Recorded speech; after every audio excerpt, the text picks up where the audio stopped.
In meinem letzten Video habe ich euch gezeigt, wie ich die Teile des Motors sortiert und vorbereitet habe vor dem Zusammenbau. Ich verlinke es euch hier nochmal. Bestens vorbereitet stürze ich mich also nun in die Montage meines Motors. Im folgenden Video seht ihr, wie ich diese Motorüberholung durchgeführt habe. Es soll keine Anleitung sein.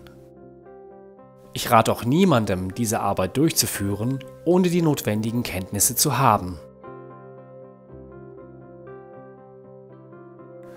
Vor jeder Reparatur an meinen MZ-Motorrädern lese ich die mir zur Verfügung stehenden Reparaturanleitungen. Im Grunde ist das hier die Neuauflage meiner Motorüberholung von 2019. Ich habe das alles also schon mal gezeigt. Schaut gerne nochmal in meinen alten Videos vorbei. In die gut vorgeheizte Gehäusehälfte setze ich nun also die Kugellager des Getriebes und der Kurbelwelle ein. Das Gehäuse sollte ca. 100 Grad heiß sein. Das mache ich immer mit dem Spucketest. Spucke feuchter Finger ans Gehäuse, zischt, dann schnell wieder wegziehen. Diese Sicherungsringe, die ich hier einsetze, sollten natürlich zu den Nuten im Gehäuse passen. Ich habe die Maße im Vorvideo gezeigt. Wenn ihr also neue Ringe kauft, schaut, dass es auch wirklich die richtigen sind, sonst verschieben sich die Wellen im Gehäuse und die Toleranzen passen nicht mehr.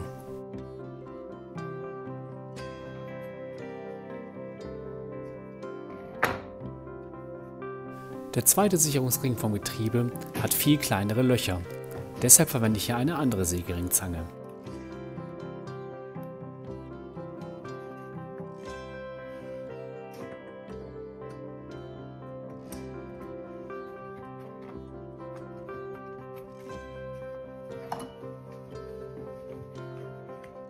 Zwischendurch nochmal der Spucketest.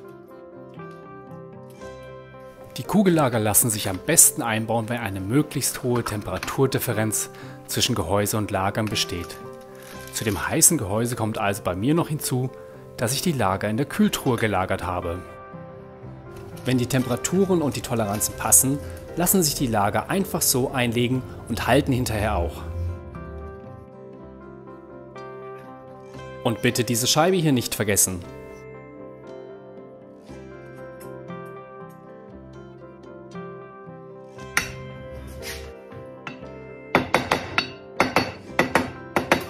Irgendein Lager klemmt immer, aber so leichtes Nachklopfen ist wirklich kein Problem.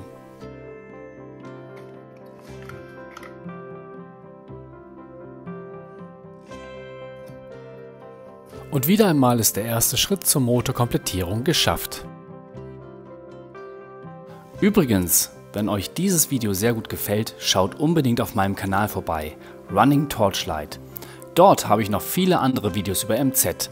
Und gebt mir auf jeden Fall einen Daumen nach oben und lasst mir am besten noch ein Abo da.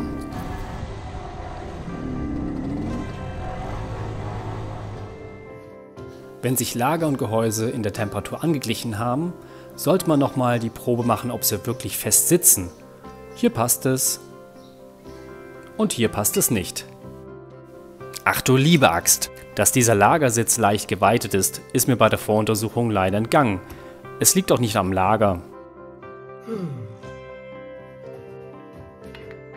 Zum Glück gibt es dafür eine Lösung. Man kann das Lager einkleben. Meiner Ansicht nach lässt sich gerade dieses Lager gut einkleben, weil es eine definierte Endlage hat.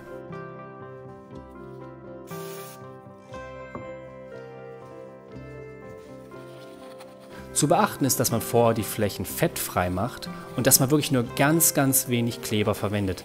Und auf gar keinen Fall darf Kleber in das Lager reingeraten, sonst ist es nämlich Schrott.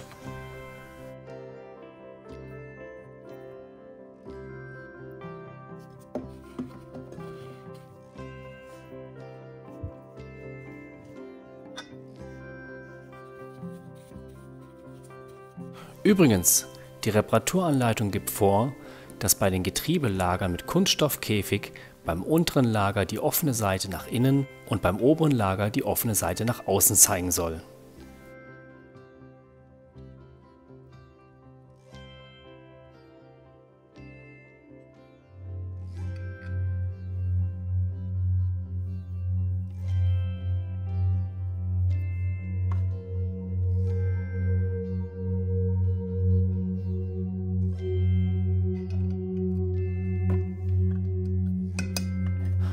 Ein geweiteter Lagersitz neigt immer dann zum Klemmen, wenn man es überhaupt nicht gebrauchen kann.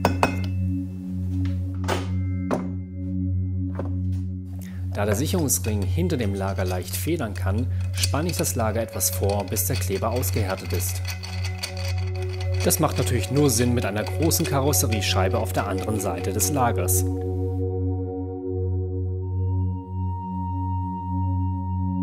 Durch dieses Missgeschick gewarnt, schaue ich mir auch die rechte Motorhälfte nochmal ganz genau an.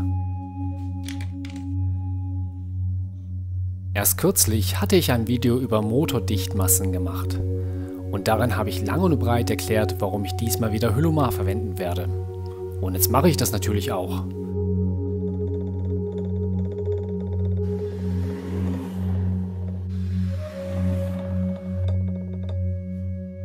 Hylomar muss mindestens 10 Minuten ablüften und ist danach so haltbar wie Tutanchamun in seiner Pyramide. Ich habe also mehr als genug Zeit, um das Getriebe in aller Ruhe zusammenzubauen. Für dieses Getriebelager habe ich leider keinen exakt passenden Heizdorn. Darum verwende ich den Einführdorn des Kolbenbolzens. An dieser Stelle finde ich das nicht so kritisch wie bei den Kurbelwellenlagern.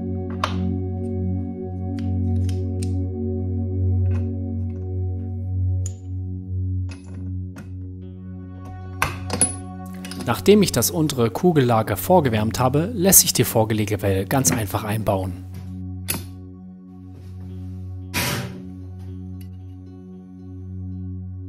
Zwischendrin habe ich noch einen Probeverbau gemacht.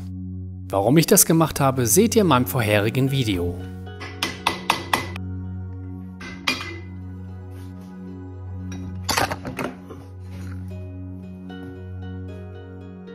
Jetzt baue ich die Kupplungswelle zusammen.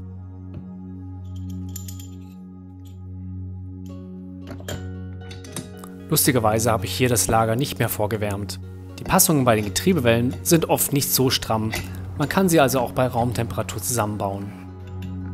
Wichtig ist, dass man das Doppelrad von der Vorgelegewelle und der Kupplungswelle ineinander einfügt.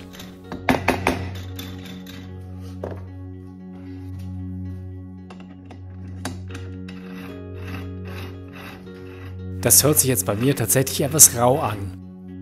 Aber ich schreibe das der Tatsache zu, dass ich hier ein werksneues Getriebe habe und die Oberflächen noch nicht so glatt gerubbelt sind.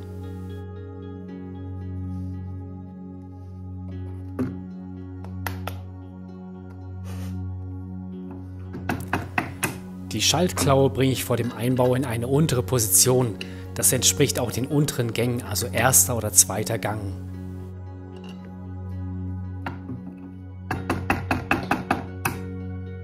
Danach fädle ich die Schaltklaue ein. Sie greift in beide Doppelräder der Getriebewellen ein.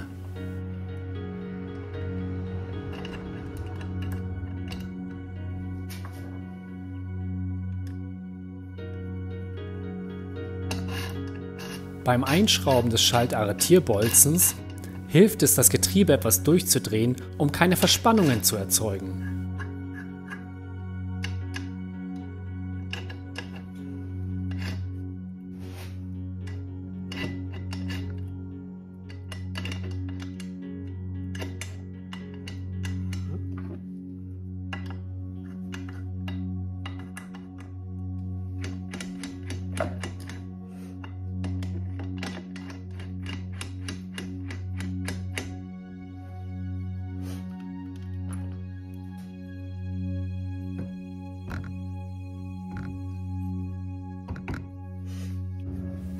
Der Bolzen wird danach mit einem Sicherungsblech und der Mutter gesichert. Das Blech wird aber noch nicht umgebogen.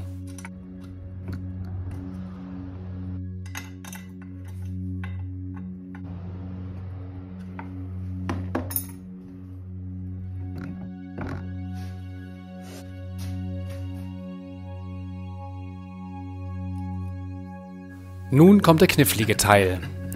Die Schaltwelle mit Schaltstück und das Schaltsegment müssen eingebaut werden. Dabei muss das Schaltstück in das Schaltsegment eingreifen und das Schaltsegment greift in die Schaltklaue ein. Schaltstück greift in Schaltstück, Schaltstück greift in Schaltsegment, Schaltsegment greift in Schaltklaue. Oje, was für ein Zungenbrecher. Zum Glück kommt nach dem Schaltstück nur noch die Schraube und das Sicherungsblech.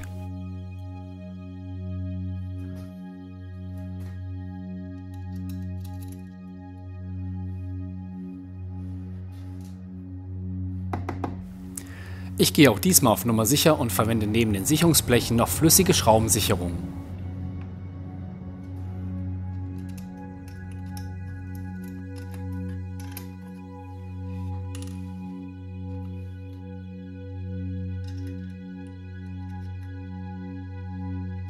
Nur zur Erinnerung, ich habe das alles schon mal vor 4 Jahren gemacht.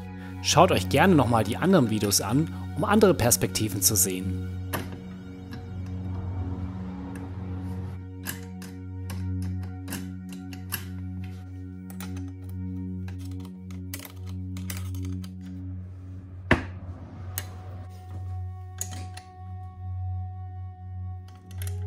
Aber wenn ich mich recht erinnere, habe ich damals schon die gleichen Perspektiven verwendet, nur diesmal erzähle ich mehr.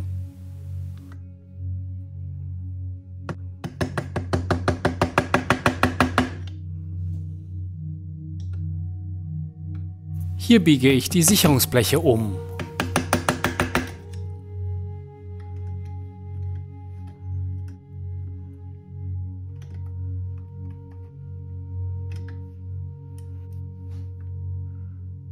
Ist euch eigentlich schon aufgefallen, dass ich die neueren Videos in 4K veröffentliche? Macht das für euch einen Unterschied?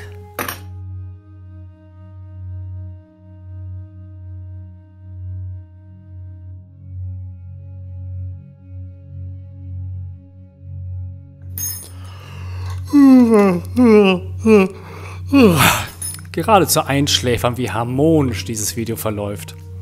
Jetzt stelle ich noch das Getriebe ein.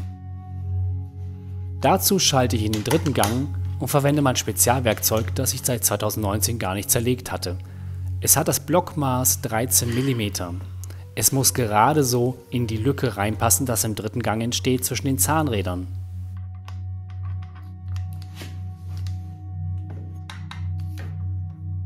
Wenn es nicht passt, löse ich die Mutter an der Arretierwelle und stelle die Welle so lange ein, bis das Blockmaß zwischen die Zahnräder passt.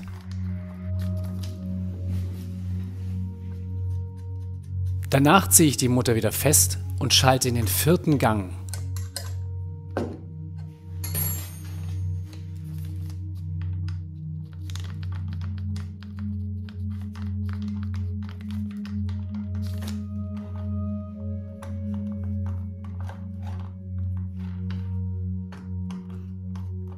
Das Kontrollmaß zwischen den Zahnrädern muss nun 0,2 mm betragen. Dabei drücke ich die Zahnräder auf der Vorgelegewelle sogar etwas zusammen, weil sonst das Maß automatisch etwas zu groß erscheint. Theoretisch kann man nun bei Abweichungen mit der Arretierwelle etwas nachstellen, aber eigentlich sollten die 2 Maße baulich bedingt immer korrespondieren. Zu guter Letzt schalte ich einmal alle Gänge durch, um zu schauen, ob die Schaltung auch funktioniert. Das ist etwas schwierig, weil man muss auf der Kupplungswelle drehen und am Ausgang auch drehen, damit die Gänge schalten. Ich bremse hier mit einem Handtuch die Kupplungswelle, damit die Gänge sich ineinander finden. Es funktioniert recht gut, ich bin zufrieden. So eine Motorüberholung ist ja wirklich ein Kinderspiel. Nichts einfacher als das. Quatsch, es sollte noch richtig heiß hergehen. Doch mehr davon, wenn ihr mich wiederseht. Ihr müsst unbedingt gucken, wie es weitergeht.